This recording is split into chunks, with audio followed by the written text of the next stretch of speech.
pessoal, bem-vindos a mais um episódio do podcast Resficta. Hoje temos um Vultos e Sombras, tratando de um filme muito especial. Ele foi uma encomenda de uma organização que eu vou me aprofundar nela em breve, chamada Swedenborg Society, uma organização dedicada ao polímata delirante, fundador involuntário de religiões Buda nórdico, né, como foi chamado pelo grande teórico do Zen budismo D.T. Suzuki, que é o Emanuel Swedenborg, né? Evidentemente, qualquer pessoa que já estuda simbolismo e decadentismo tropeça.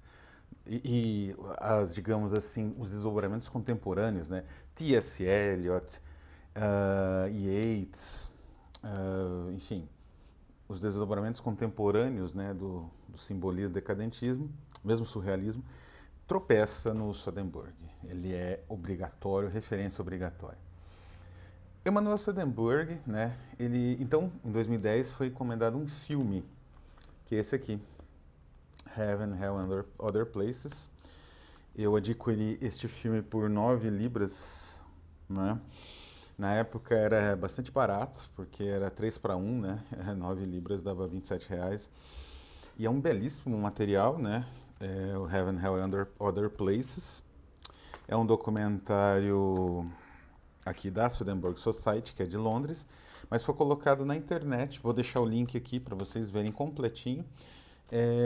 Pela Swedenborg Organization, uma coisa assim que é a versão americana, sem tanto charme, da Swedenborg Society.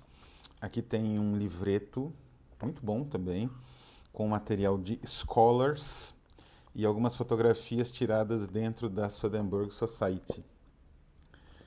A Swedenborg Society, eu preciso contar uma história em particular, né? Eu fui para Londres em 2011, a primeira vez, com a minha esposa. Aqui mais fotos. Eu conheci esses arquivos, né? E lá pelas tantas, perto do Museu Britânico, você vê uma simpática casa que vem escrito em cima Swedenborg House e embaixo Library, enfim, algo assim, né? Bookstore, não lembro agora. E eu entrei e conheci o simpático secretário-geral da organização, que está dando depoimento aqui, nesse documentário. E conversei bastante com ele e logo já adquiri este livro aqui, na primeira viagem, em 2011. Aí em 2013 eu retornei a Londres para fazer o meu pós-doutorado, trabalhando na British Library, né, na Biblioteca Britânica, trabalhando com os materiais doados pela família do Baller, né, para a biblioteca. São manuscritos, uma série de materiais muito interessantes. Escrevi muito, uma parte só foi publicada, pouca coisa, infelizmente. Adquiri mais materiais, né? E esse DVD, né, também, da segunda viagem. Além de conhecer um pouco melhor, né, eles têm, por exemplo, uma lanterna mágica clássica reformada.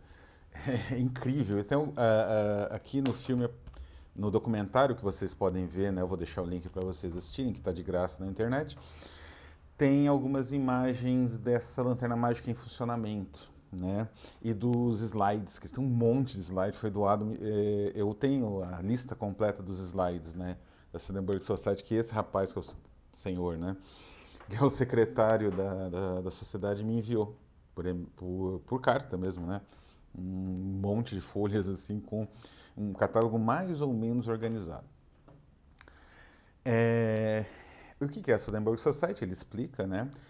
Foi uma sociedade criada bem no iníciozinho do século XIX, para a divulgação do Swedenborg, que é um intelectual sueco, que escrevia em grego e latim, basicamente. Em latim, basicamente, na verdade, mas também em sueco, né? Embora ele fosse um homem do mundo, evidentemente, o país dele era a República das Letras no sentido clássico, né? Aquela que unia Christian, Huygens, Descartes, Newton, né? E todos esses grandes sábios, né? O último, acho que seria Goethe. Esses grandes sábios tinham um país só, que era a República das Letras, né?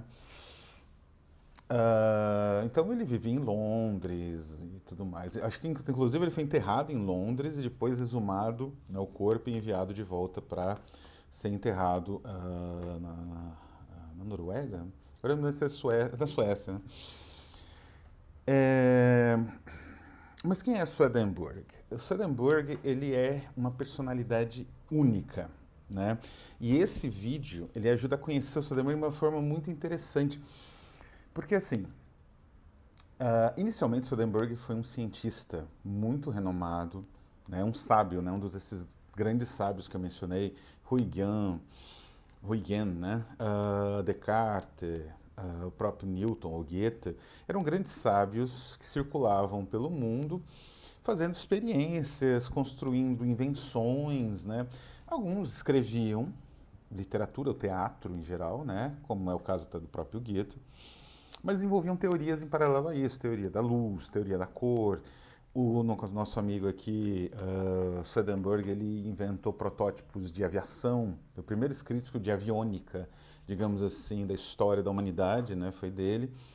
Eles eram uma espécie de escrito experimental, né? Ele sabia que o projeto dele não teria condições de voar, mas ele tentava testar as aerodinâmicas, já pensando na questão da aerodinâmica, não deveria aparecer com pássaro, uma coisa escrita ali no início do século, meados do século XVIII, né? Mas revolucionário extremo, assim, né? Ele também fez protótipos de submarino, um monte de tecnologia para Minas, né? Ele era uma espécie de consultor, ele também tinha uma carreira política bastante considerável, ele era um nobre, né? Na, no país natal dele, então ele trabalhava bastante com as minas, esse setor mineiro, então fazer máquinas para melhorar o trabalho das pessoas, assim, otimizar o trabalho e não sacrificar tanto, que evidentemente o trabalho em Minas é terrível.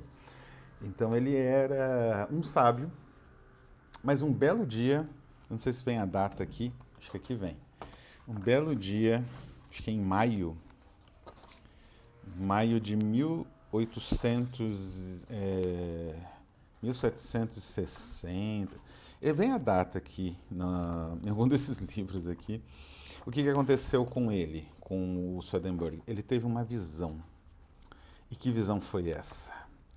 Ele estava, assim, ele já estava começando, né? Ele tinha escrito livros mais sobre a mente, seguindo os tratados de Descartes a respeito de onde se localiza a mente humana, né? Em que parte material do corpo, não só a mente, a alma, né? Enfim, consciência, mente, alma, nessa época era quase que uma coisa só. E ele começou a fazer pesquisas nesse sentido, na área cerebral, do pensamento e dos modelos de mente.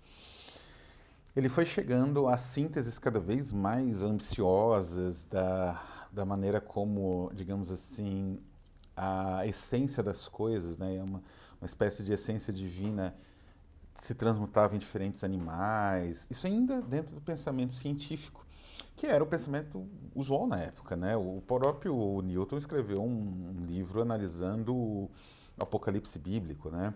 Ainda não existia no século XVIII e no século XIX uma diferenciação clara de digamos assim, uma quebra epistêmica entre fé, ou conhecimento relacionado à fé, teologia ou filosofia, metafísica, né? Com uma diferenciação em relação à pesquisa material. Não existia. As coisas se imbricavam. O Descartes é o grande exemplo. E o que aconteceu? Ele foi jantar, 6 de abril de 1744. Ele foi jantar num pub na Inglaterra e lá ele teve uma visão. Primeiro ele viu o chão cheio de serpentes, sapos, répteis em geral, peçonhentos. E depois ele viu Deus, isso mesmo que vocês viram, Deus, aparecendo e falando para ele: opa, meu amigo, você tem que fazer um negócio para mim e não coma muito, hein? Porque senão você vai passar mal e você não vai conseguir fazer o que é necessário. E ele teve um colapso, né? Depois dessa visão tenebrosa, ele demorou um tempão para se recuperar e aí quando ele se recuperou, segundo o relato dele próprio nos diários, né, ele começou a receber visitas dessa entidade que começou a levar ele a conhecer os espíritos do céu e do inferno, os anjos e demônios. E aí a vida, né, inclusive é assim que os teóricos trabalham, né, a vida do Swedenborg pré e pós-crise, né? Aí a vida dele tem uma revolução e ele se torna uma espécie de líder espiritual e voluntário. Na verdade, ele vai elaborar um pensamento neoplatônico muito sofisticado, que realmente lembra, em alguns pontos, o budismo. Ele vai ser essencial para o desenvolvimento de uma série de concepções do século XX, né? Assim, a influência do Swedenborg é gigantesca e é curiosa que ela vai de um certo ramo da, da teologia para a estética, né? E esse ramo da teologia é um ramo extremo, um ramo que tem posições bastante contraditórias e que não são imediatamente aceitas, que é justamente o ramo do espiritismo e que por sua vez tem um impacto gigantesco em Poe, né? Um monte de outros autores são influenciados pelo espiritismo. O espiritismo tem uma relação muito direta com o Swedenborg. As ideias do Swedenborg, né, alimentaram muito o espiritismo kardecista, né? E não só, né? Enfim, Baudelaire leu o Swedenborg para elaborar a teoria das correspondências. Blake leu o Swedenborg para inverter, né? O Blake ele faz um processo semelhante ao que o Marx faz com Hegel, ele inverte as proposições do Swedenborg, que eram proposições mais ético-religiosas, né? O Blake vai para um lado mais político. E daí até toda a pintura simbolista, a pintura de paisagem nos Estados Unidos, quando vocês vão ver aqui, né? Um teórico americano vai comentar isso. A filosofia do transcendentalista americana, do Ralph Waldo Emerson especialmente, que vai desembocar no pragmatismo, em outras filosofias dos Estados, muito específicos dos Estados Unidos, essenciais até para o desenvolvimento filosófico daquele país, como da semiótica, do Peirce e tal. E por aí vai. Mas o que realmente o Swedenborg defendia em termos religiosos, e que é muito bem representado aqui? A teoria das correspondências é essencial, né? Quer dizer, para o Swedenborg, ele percebia, como muitas pessoas, que a teologia, conforme elaborada nos livros bíblicos, na Bíblia, nos livros religiosos dos milênios passados, era insuficiente, era algo difícil de uma pessoa esclarecida acreditar, né? Literalmente naquilo. Então, o que ele transformou aquilo? Numa espécie de work in progress da alma, né, a Bíblia. É algo, um movimento semelhante ao que o próprio Newton vai fazer na interpretação dele do Apocalipse que eu mencionei, mas muito mais sofisticado, né? Porque, quer dizer, o Swedenborg só vai se dedicar a isso. E na concepção do Swedenborg, não existe bem um Deus. Por isso que o Daisetsu Teitaro Suzuki, também influenciado por ele, o grande especialista em Zen budismo japonês, ele vai dizer que o Swedenborg é uma espécie de Buda nórdico, né?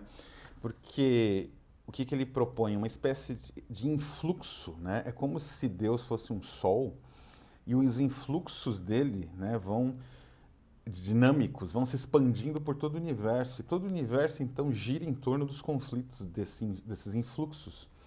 Então, as pessoas iriam para o inferno ou para o paraíso não por mérito, assim, nem mesmo por mérito, não por fé, né? Elas iriam para o paraíso, para o inferno, por conta da sua própria ação no mundo, não é? Quer dizer, uma pessoa hipócrita ou cruel, ela pode dar o dinheiro que for para a igreja, isso não vai salvá-la, não é? Não é? Existe uma espécie de lógica interna desse influxo divino, da maneira como você absorve, da maneira como você interpreta, né? A natureza é um livro que te oferece as chaves para você entender isso. E para isso você precisa compreender a natureza, você precisa se ligar à natureza, mas também compreendê-la. É uma filosofia religiosa absolutamente contemporânea, né? Que se conecta com a contracultura indiretamente, né?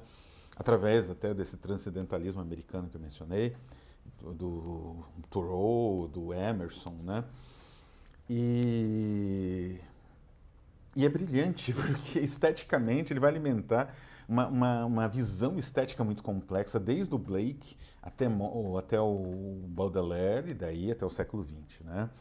A teoria das correspondências é exatamente essa percepção da natureza como um signo a ser decifrado, né? A natureza ela não é sei lá, um elemento para você copiar, né? Igual na poética clássica.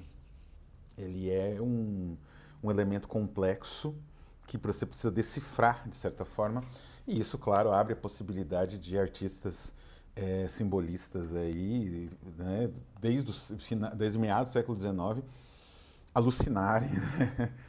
Então, o Swedenborg, nesse documentário, é filmado dessa forma. Existe uma espécie de correspondência nas cenas, né? Na cena que, por exemplo, fala assim, ele era louco, não é? Ele era insano. Então existe uma espécie de decifração da paisagem para você compreender esse documentário. É um documentário pequeno, despretensioso, né? Embora a edição aqui seja lindíssima, né? Esse livreto maravilhoso. Mas ele é pequeno, ele é despretensioso, mas ele é muito bom. As informações são muito sólidas e, assim, independente se a pessoa pesquisa ou não, Swedenborg, deve ter o que no Brasil? Uns 2 pesquisadores de Swedenborg, ou tradutores, em geral de grupos religiosos, talvez espíritas, né? Os protestantes americanos, alguns metodistas, algumas linhas também seguem Swedenborg, só que não da mesma forma que os espíritas, né? Uma outra interpretação. Talvez essas pessoas, né? Mas na academia eu acho difícil. Contudo, o pensamento de Swedenborg, apesar de ter se desenvolvido a partir de delírios no final dos meados do século XVIII, ele é muito rico, não é? Essas visões que ele teve, a forma como ele sistematizou tudo isso numa espécie de teologia de dinamismo em torno de uma personificação de Deus que é emanação constante, como se fosse uma espécie de lanterna mágica. Eu já vi essa comparação, né? A luz da lanterna mágica é Deus e o projetor somos nós, né? Então aquilo que você projeta é aquilo que você vai ser, não é a sua essência. Então depende da sua ação no mundo, não depende de Deus, não depende da sua fé, depende da sua ação. Isso daí teve um primeiro impacto político gigantesco, é mencionado aqui, movimentos anti-imperialistas, movimentos de libertação dos escravos, como o próprio Thoreau, o próprio Emerson, né? Movimentos ligados aí ao socialismo, eles tiveram uma influência inicial dessa teologia revolucionária e herética, extremamente herética de Swedenborg, só que foi proibida em Uppsala, né, na Universidade de Uppsala, que é quem decidia essas questões teológicas na época, né, lá no mundo escandinavo. Não é? Uma rejeição parecida só aconteceria depois na Dinamarca com a filosofia do Kierkegaard, que também era muito herética. Né? Mas então é isso. Recomendo. É um vídeo curto, não está traduzido, não, quer dizer, não vi se tem legenda em português, acho que não tem, só em inglês, mas vale muito a pena. Assistam, não é? Se possível, leiam Swedenborg, né? Acho que não tem muita coisa, só como eu falei, uma visão mais religiosa, mas tem algumas edições espanholas muito boas dele, excelentes, da Trota, da Ciruela, não é? Vale a pena, né? É um escritor muito rico, muito complexo, e espero um dia lançar alguma coisa dele ou de um dos seus discípulos posteriores pela Rafus Press. Então é isso, vou ficando por aqui, um abraço e até a próxima.